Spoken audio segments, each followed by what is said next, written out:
আহ, পদ্মা নদীর স্মৃতি।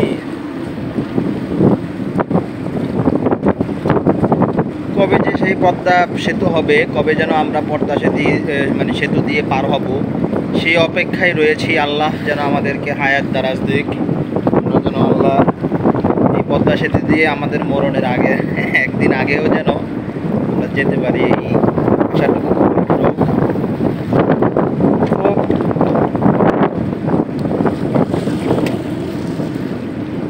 মনোমুগ্ধকর।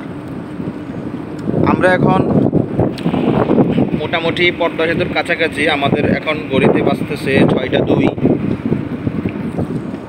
আলহামদুলিল্লাহ 5টা 24-এ আমরা ঘাটে উঠলাম। তো প্রায় আধা ঘন্টা লাগছে ঘাটে, তারপরে এখান থেকে ছাড়ছে।